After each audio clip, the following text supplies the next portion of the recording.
लाखों वर्ष वाले कलयुग की उम्र हजारों साल में क्यों सिमटी? लाखों साल पहले क्यों आ गया कलयुग के अंत में होने वाला विनाश काल? कलयुग के जल्दी खत्म होने से क्या सतयुग भी पहले आ जाएगा? क्या है युग परिवर्तन के तय वक्त से पहले होने की असली वजह? दोस्तों, सनातन भारत के महान संतों ने जो भविष्यवाणी की थी उसके सच होने के संकेत मिलने लगे हैं। सनातन के महान संतों ने कहा है कि 2022 के बाद कलयुग अपनी अंतिम सांसें गिनेगा। 2025 के आते आते पूरी दुनिया में महाविनाश शुरू हो जाएगा। इस दौरान महामारी और युद्ध दोनों कहर ढाएंगे। 2027 तक महाविनाश अपने चरम पर होगा। ये वो समय होगा जब कलयुग के मृत्यु के बाद उसकी चिता जल रही होगी और फिर 2030-31 आते आते ये आग ठंडी हो जाएगी और नए युग का आरंभ होगा। माना जा रहा है कि रूस यूक्रेन युद्ध के बाद अब इजराइल हमास की जंग ने तीसरे विश्व युद्ध की भूमिका लिख दी है और वो दौर अब शुरू हो चुका है जिसकी भविष्यवाणी की गई है। लेकिन यहाँ सवाल है कि सनातन ग्रंथों में कलयुग की आयु 4,32,000 वर्ष बताई गई है। अभी कलयुग को बीते सिर्फ 5,000 साल हुए हैं। फिर अभी कलयुग खत्म कैसे हो जाएगा? दोस्तों, आज हम इन्हीं वजहों को आपके सामने सिलसिलेवार तरीके से रखेंगे। बस आप देखते रहिए द कर्मा। दोस्तों, सनातन ग्रंथों में वर्णित ब्रह्मांड सिद्धांत के मुताबिक संसार में क्रम से 4 युग आते हैं। इन 4 युगों के नाम हैं सतयुग, त्रेता युग, द्वापर युग और कलयुग। सतयुग की आयु 17,68,000 वर्ष होती है और इस युग में धर्म, जिसे हम सनातन धर्म भी कहते हैं, उसके 4 पैर होते हैं: सत्य, स्वच्छता, दया और क्षमा। इन 4 पैरों के कारण सतयुग में हर कोई खुशहाल जिंदगी जीता है। हर जगह सुख, शांति, समृद्धि और स्थायित्व रहता है। सतयुग के बाद त्रेता युग आता है।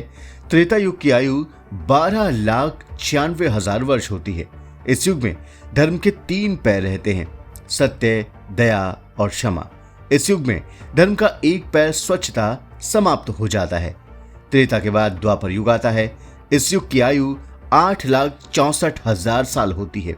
इस युग में धर्म के केवल 2 ही पैर रह जाते हैं: सत्य और क्षमा। द्वापर के बाद इस कर्म का आखिरी युग कलयुग आता है। कलयुग की आयु 4,32,000 वर्ष होती है। इस युग में धर्म के 3 पैर समाप्त हो जाते हैं। सिर्फ एक पैर बचता है, वो भी कलयुग के अंत तक आते आते खत्म हो जाता है। बिना पैरों के कलयुग कुछ काल के लिए दान के भरोसे टिका रहता है। लेकिन दोस्तों, 4,32,000 साल का कलयुग इस वर्तमान कल्प में घटकर सिर्फ 5,000 साल का रह गया है। महान धार्मिक ग्रंथ भविष्यमालिका के अनुसार महापुरुष पंचसखा ने दूसरे धर्म ग्रंथों में लिखी कलयुग की आयु और स्थिति के विवरण में प्रभु की आज्ञा से सुधार किया है। इस सुधार के बाद कलयुग की आयु सिर्फ 5,000 साल रह गई है। भविष्यमालिका की रचना करने वाले पंचसखाओं में एक अच्युतानंद जी ने अपने ग्रंथ आदि संहिता में लिखा है कि कलयुग की आयु 4,32,000 साल है। लेकिन मनुष्यों के द्वारा किए गए पाप कर्मों की वजह से उसकी आयु क्षय होकर घट जाएगी और सिर्फ 5,000 साल का भोग रहेगा। दोस्तों, भविष्यमालिका पुराण में डिटेल में इस बात को बताया गया है कि किस पाप की वजह से कितने साल कलयुग की उम्र कम हो जाएगी।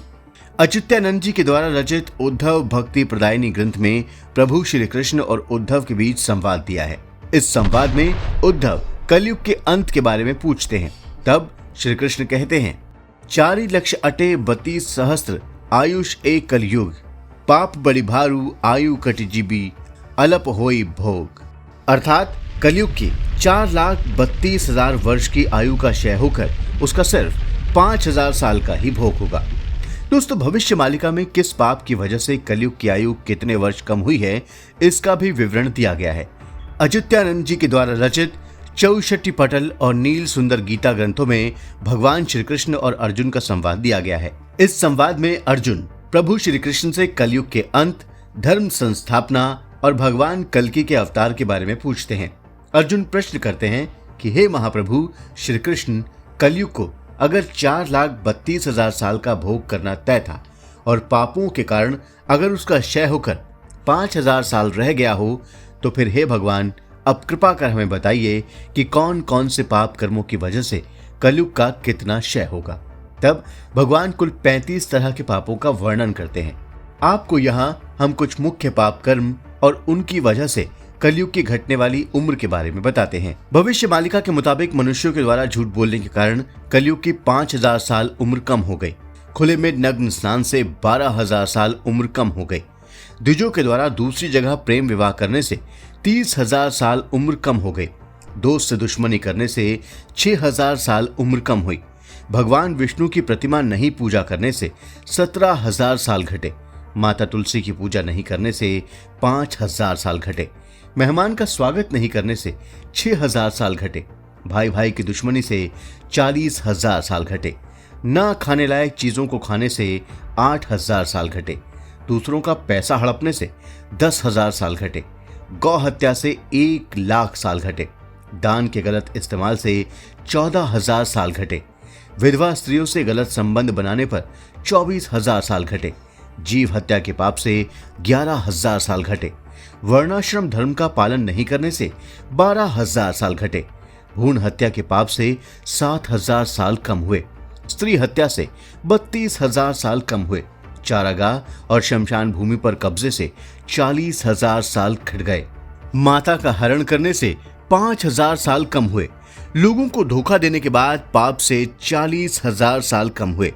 माता पिता की हत्या आदि पापों से 3,000 साल घटे। इस प्रकार कलयुग की 4,32,000 साल की आयु में 4,27,000 साल की आयु का क्षय हो गया और मात्र 5,000 साल का ही भोग हुआ। दोस्तों, भविष्य मालिका में लिखा है कि आयु क्षय होने के बाद सिर्फ 5,000 साल का कलयुग जब खत्म होने लगेगा तब पृथ्वी पर बड़ी बड़ी आपदाएं आएंगी। ये आपदाएं प्राकृतिक के साथ साथ मानव निर्मित होंगी। भयंकर युद्ध होंगे और पृथ्वी पर मनुष्य की अधिकांश आबादी खत्म हो जाएगी। आज दुनिया की आबादी करीब 800 करोड़ है और कलयुग के अंत के बाद इसमें सिर्फ 64 करोड़ लोग बचेंगे। बचे हुए लोगों में भी करीब आधे सिर्फ भारत में होंगे। भविष्य मालिका में महाविनाश के इस दौर को संगम युग या युग संध्या का नाम दिया गया है। इसमें लिखा है कि वही लोग बचेंगे जो भगवान का नाम लेते हुए सच्चाई और अच्छाई के रास्ते पर चलेंगे। भविष्य मालिका में लिखा है कि युग संध्या के समय ही भगवान विष्णु कल की अवतार धारण करेंगे। भगवान कल की समाज के पाप भार का निवारण करेंगे और सत्य, शांति, दया, क्षमा, मैत्री और धर्म की स्थापना करेंगे। ये वही धर्म है जिसे सनातन धर्म के नाम से भी पुकारा जाता है। भविष्य मालिका के अनुसार उस वक्त भगवान कल की सुधर्मा महासंघ का गठन करेंगे और सारे विश्व में सुधर्मा महासंघ और सनातन धर्म का प्रचार करेंगे। गांव, शहर, देश और पूरे विश्व में सनातन धर्म का प्रचार प्रसार होगा, जिसके बाद साधु संतों का कष्ट दूर होगा, दुष्टों का विनाश होगा, भक्तों के लिए शुभ और आनंद के दिन आएंगे। सारे विश्व में सत्य, सुख और शांति का वातावरण होगा। यही वो दौर होगा जब सतयुग अपनी शुरुआत कर रहा होगा। दोस्तों, कलयुग की उम्र कम होने और कलयुग के खात्मे पर सतयुग के आने को लेकर हमारा वीडियो आपको जरूर पसंद आया होगा। अब आप इसे लाइक और शेयर करें और हमारे चैनल को भी सब्सक्राइब करें और हाँ, नोटिफिकेशन के लिए बेल आइकन दबाना बिल्कुल ना भूलें। धन्यवाद।